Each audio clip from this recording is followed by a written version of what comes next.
Hey Soul Fam, it's Sandal from Substance Over Star and welcome to a new video. So I'm just quickly trying to decide what to do with my hair for this video. I had it up but I wasn't really feeling it. Maybe I'll have it, oh fuck, I don't know. I think it looks quite good like that. Let's go with that.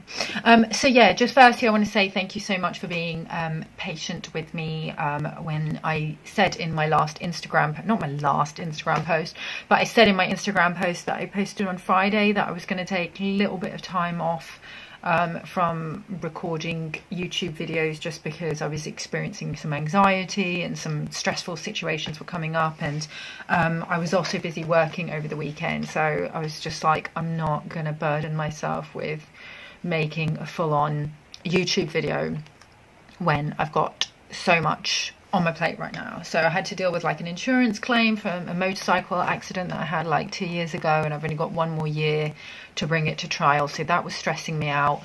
And yeah, just a couple of other things were coming up. I was getting triggered by different things for happening in different places, and so it gave me the idea to, well, it was actually several things that came up. I shared an Instagram post on my Insta stories. Hang fire, I just want to get some water. Yes, so I shared something on my Insta stories about triggers, and I said that, you know, whenever you're feeling triggered, it's really good to do a revision slash inner child therapy session on yourself. You know, you just basically put yourself into a theta state using breath work, and then it's basically like self-hypnosis. You ask your higher self to take you back to the original trauma that caused the trigger, and then you kind of overlay another memory over it. So I kind of touched on it very briefly in my Insta stories, and I did a poll asking you guys if you wanted to see me do a video where I talk about it in more detail. And then 2 days later, I got a message from Wes from the Obsidian Blade, who said that he was thinking about it even more and thinking about whether it might be true that, I'm sorry if I'm not very articulate today, I've just kind of been running around town, so I need to kind of center myself a little bit. But yeah, he was saying that when we do the revision therapy on ourselves and we basically regress ourselves to an earlier trauma that caused the trigger, it may be possible that we might be actually, as we create the new memory that becomes overlaid over the original trauma, what we're actually doing is we're changing the memory. So we're not just changing the memory, we're actually changing our past. So it may actually be possible to jump timelines. So you're actually jumping into a parallel reality by doing the therapy on yourself.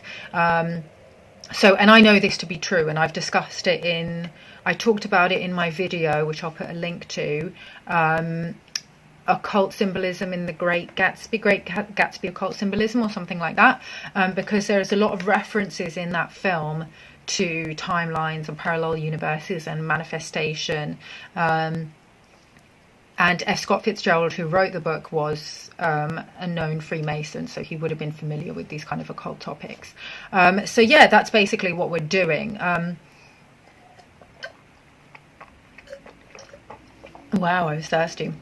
And then Deity, one of my followers on Instagram, who's been messaging me quite a lot, saying that she's really enjoying the videos. Hi Deity, if you're watching. She messaged me asking me, requesting me to do a video talking about timelines and parallel universes. So I'm going to kind of bring those two together and talk about why we get triggered in the first place. So a lot of the time what happens is, you know, we'll get triggered by a friend or a family member or an intimate partner. It usually be somebody close to us, but it might not necessarily be somebody close to us. It could be somebody that we don't know at all. But there'll be a trigger, and if you're not conscious, then you'll think that it's because the other person is out of line and the other person's being really just inappropriate or whatever. And sometimes, you know, you might ask your friends for validation, and if you ask different people, some people will say no, they've been bang out of order, and then other people would say I really don't know why it's an issue. So if you're getting enough people telling you that they don't know why it's an issue, it may be possible that that's just a trigger for you personally.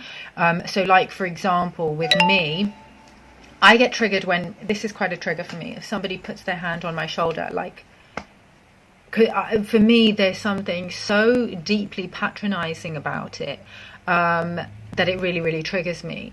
And it was only when I was discussing this with a friend, when he was just like, how do you feel when somebody does that to you? And I was just like, just rage, like pure rage. I want to punch them. And he's like, why? And I was just like, because it's so patronizing. And he goes, no, that's a trigger for you. And he brought it up because another person that we knew, this was when I was living in Bali, somebody had done that to him. Was trying to calm him down, and he punched the guy in the face because he got so triggered by this. And I can't remember the exact circumstance in which this became a trigger, but I seem to have a vague recollection of somebody, you know, and it was probably, you know, some point in childhood, maybe not very young childhood, maybe more adolescence, where I was being bullied or made fun of or humiliated or shamed in some way, and was trying to kind of stand up for myself and was becoming really angry. And in an effort to try and get me to calm down, somebody put their hand on my shoulder. So for me, the association with this is calm down, don't make a scene. Like, I know they might be out of order, but don't you make a scene, which fills me with so much rage you can't even imagine, because it's always the onus on kind of keeping the peace is always put on the victim rather than the perpetrator. That's a problem with our society. We tend to kind of let abusers, abusers don't abuse unless they have power, right? So abuse is usually an abuse of power. So that's why we have, you know, so many problems happening in the world with environmental destruction and human slavery and, you know, child sexual abuse and, you know, all of this stuff that the Me Too has exposed. All of this stuff, they're abuses of power. So it's the people that have the most power that generally get away with abusing, and it's the victims that are kind of encouraged to kind of, you know, maintain the peace and not make a scene and not upset the apple cart, because not only will they be hurting themselves, they'll also be hurting the enablers. And this is true. This is actually the way our society functions, because we live in a hierarchical feudalistic pyramid system, and you'll see this in occult symbolism. That's why they have the eye at the top of the pyramid. Anyway, so moving on back to the triggers.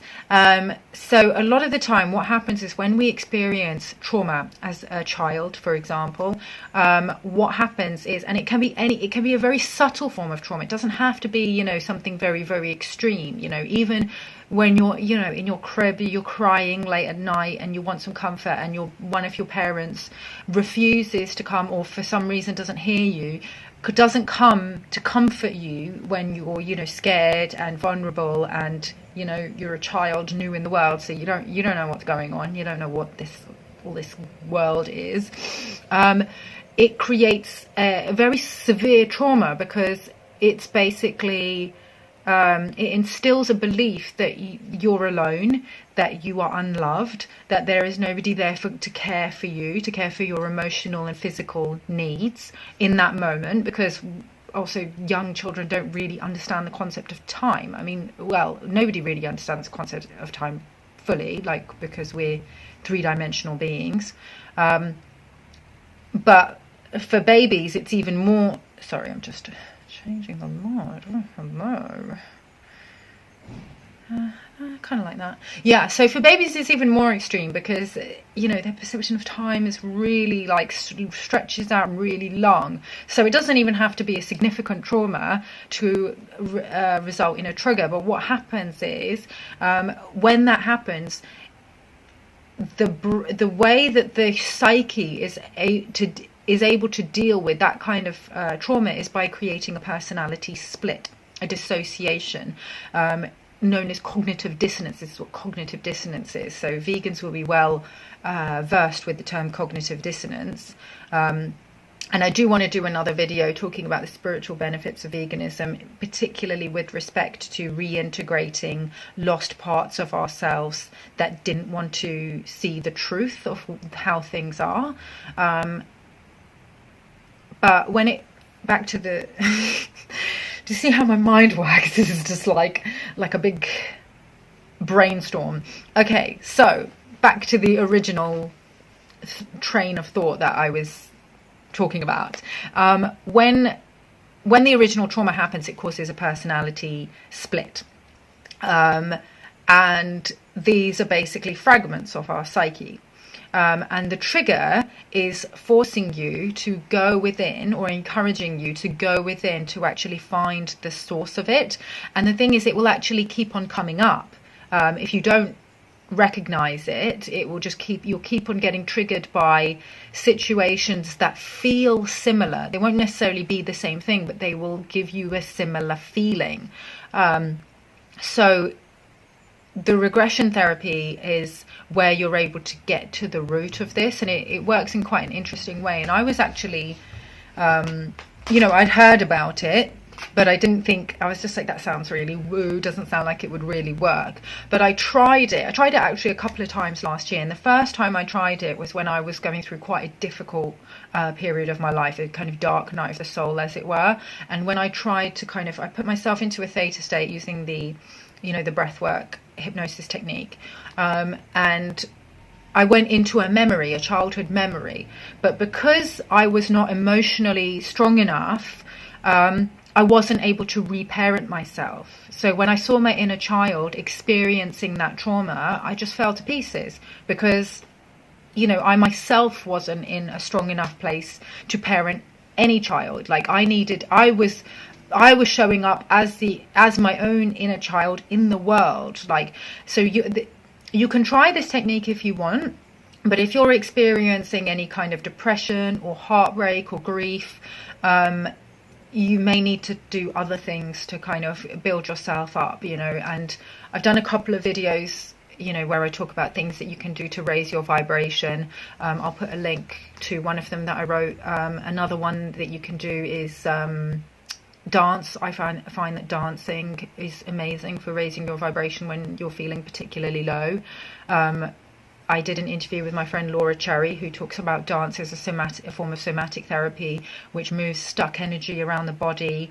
It helps you identify where you might have emotional blocks that manifest as physical blocks, like in your fascia and stuff like that. And also just listening to music can really, really help to raise your vibration or connect with your emotions and stuff like that. So dancing's a really good one. Also, different essential oils I find really helpful for raising your vibration if you're feeling really down. Frankincense is amazing. Rose is amazing. Rose has got a vibrational frequency which is 4 times higher than the frequency at which the average human vibrates at. So it raises your vibe instantly. So just even just keeping it on you if you're going through depression or even anxiety, it will help to balance you out. Just, inhale it. Or you can diffuse it. It's really good for that. Keeping a gratitude journal I found really, really helpful when I was going through depression. A gratitude journal is also a really, really powerful thing to do just every day. I try and keep one every day, and my manifestations have just gone through the roof recently since doing my gratitude journal. So I recommend everyone do a gratitude journal, but particularly if you're going through a hard time at the moment, definitely try keeping a gratitude journal, because it does really help you just connect with feelings of gratitude and love, and just choosing positive thoughts over negative thoughts, because it's very easy when you're going through a hard time to just keep on thinking negative thoughts, and you end up getting into a spiral that just goes downhill and downhill, and once you're down here you have to climb all the way back up. So the sooner you can latch onto a more positive thought, the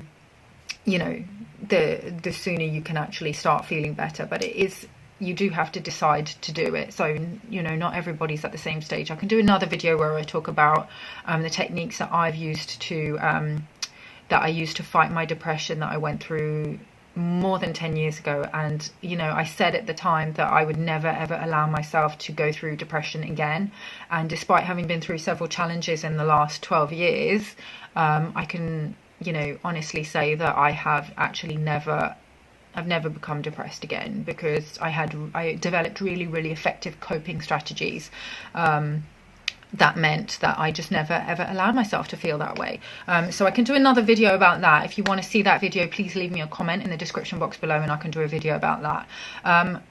I tried, now back to the regression therapy, I tried it again when I was feeling much more mentally and emotionally stronger. I'd done more work on myself. I'd done some of the techniques that I just listed, and this was several months later, and I was feeling a lot better. And a trigger came up. There was, you know, something happened between, you know, a couple of friends, and I started getting triggered about it. And I was just like, why does this bother me so much? And I knew that it was something, I knew it was a trigger, and it wasn't just the situation itself, because it was something that had come up before. It basically followed a pattern, and I was just like, this is something that I think I really need to identify. What's the root cause of this? Because, you know, it's come up several times before, and it's probably going to come up again. So I basically did the regression therapy, and I asked my higher self to show me the earliest, because this trigger had happened before, so I didn't want to see all the times it had happened before, because I already knew, and that wasn't going to tell me anything. I asked it to show me the first instance, show me the original trauma that has created, you know, this pattern where I'm getting triggered by this particular belief system. And it was interesting because it took me to a very early memory of when I was about 3 years old, and I was at nursery, and it was when I actually, it was very traumatic actually, and I did remember it was when I got attacked by 2 little boys while making a plasticine tower. And I do remember the situation, but when I did the regression, suddenly the whole scenario in which this had happened completely opened up. It was like I was inside it again, and I remembered the whole story. I had remembered the original trauma, but I couldn't remember all the circumstances that had surrounded it. And when I was able to remember all the circumstances that surrounded it, I was able to see how that had created, you know, the trigger response, because it had a lot to do with people taking credit for my work, being dominated by men. I mean, they were little boys, but, you know, being dominated by masculine energy beings, and them taking the credit for my work, me being invisible. There were a lot of things that came up from seeing the actual, not just the original trauma, but the circumstances around it. And it was amazing because as I went back into the original trauma, you will feel some of the distress from the original trauma. I mean, I did anyway. But I was also able to I experienced it as myself, but then I was able to take myself out of it. And then what happens is, what you tell yourself to do is you have to reparent yourself. So you come into this situation as your grown-up self, or you can choose a different person. If you feel like you want to have a different, like your own parent or somebody who you had trusted at that time. For me, I chose myself, my adult self. So I came in and I looked fucking fierce. I was wearing like my favorite leopard print dress with like really fierce jewelry and makeup and looking like a fucking warrior queen. And I stormed in and, you know, like really like fierce goddess, picked up the kids by the scruff of the neck, threw them to the side. I'm just like, what the fuck do you think you're doing? And then I yelled at all the teachers, like, you got kids trying to kill this little girl over here, like, what do you think you're doing? Went and complained to the headmaster. And then I also gave my mum a little talking to as well, because I felt like she should have noticed that. I mean, I had some marks around my neck. It was quite horrible, like the whole situation. I'm not going to go into detail about it, but I had some marks around my neck from what the 2 little boys had done to me, and she noticed them and she asked me what they were, and I didn't want to tell her because I was too ashamed. So in the story, in the revision, I actually had a massive go at my mum being like, why did you not go and find out, investigate? Just because she tells you that it was nothing, you should actually inquire why she's got marks on her neck. And it's amazing, because what happened was this no longer became a trigger for me anymore. And it hasn't been a trigger for me again. It hasn't been a trigger for me since. And it's almost like when you do it. Now, I talked in some of my previous videos and also in my Insta stories about how with every decision that you make, you actually are creating different alternate universes. So, you know, if everything is vibrating with pure potential energy, the decision that you make in your mind, because everything starts as a thought, there's a principle of mentalism that they teach in the Hermetic Principles, which you should study. So everything starts as a thought. So every decision that you make, you create an entire universe in which that outcome happens. And then for every new decision, you're constantly creating multiverses upon multiverses upon multiverses. That's how big your consciousness is. So just by changing your vibrational frequency, you're able to shift into all these different timelines. And we're constantly shifting into these different timelines and different parallel universes, depending on our beliefs, our thoughts and our beliefs, and the outcomes that we want to experience. We're actually, because we're multi-dimensional beings, we're actually experiencing them all, but we don't know that we're experiencing them all. It's only when you kind of go within that you can actually see the other timelines. That's what visualization is. So when you're trying to manifest different outcomes and you visualize them, and you also align your frequency with them by believing them, by imagining, like where you picture them as a memory, for example. That's a really good top tip if you're trying to manifest things, to imagine things as if they're a memory, as if they're something that happened in the past, because that gets you into vibrational alignment with that universe where that outcome actually happened. So you have to actually believe it. I talked about that in my video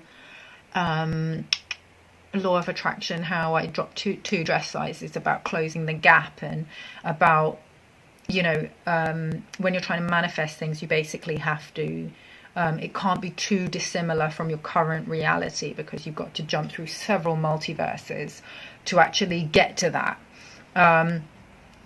So that's what happens when you actually do this revision therapy. You actually jump into a timeline in which something else happened. Now, I know it seems a bit unfeasible that in that situation a grown-up me would have stormed in and actually told those little boys off, but there's a lot of things that happen outside of the visible light spectrum. So just because you can't see something doesn't mean that it's not there. So a lot of people who, you know, have their spirit guides or their ancestors or, you know, different ascended masters around them, helping them, you know, some of these people, you know, can see them. Like I personally can't. My guides will communicate with me through messages and numbers and things like that. But it's perfectly feasible that your future self could have been in that situation, even if you weren't able to like actually see them.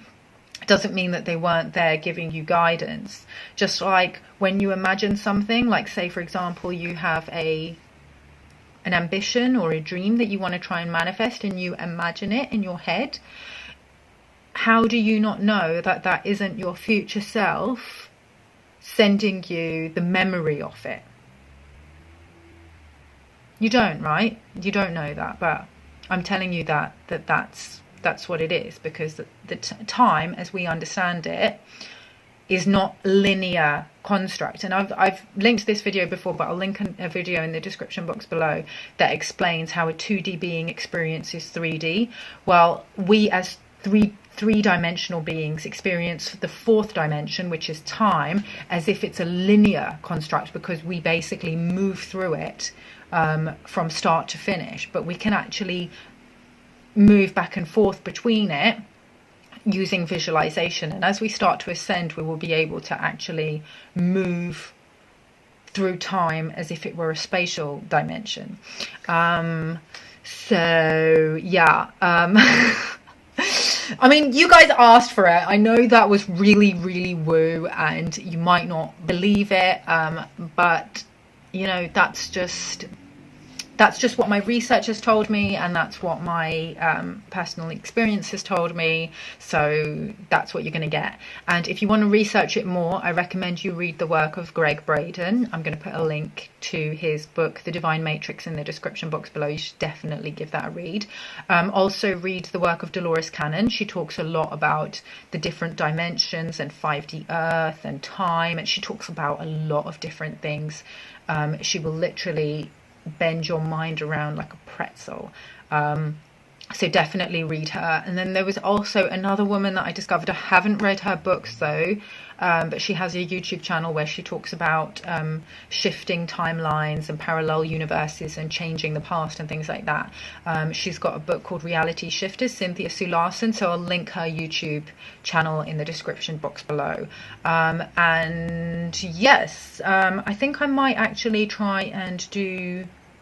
Let me know if you want me to do an actual guided meditation, an inner child guided meditation where we do the revision therapy and stuff like that. So leave me a comment in the comment box below if you want me to create that for you, and we can do it together. So yeah, that's it. That's all I have to say for now. Thanks so much for watching, guys. I'm going to love you and leave you, and I'll see you in the next video. One You're love. introduced to LSD, and unless you've taken some other drug, like for instance, like marijuana or something, well, you know, it's an altogether new thing, and you actually can have a religious experience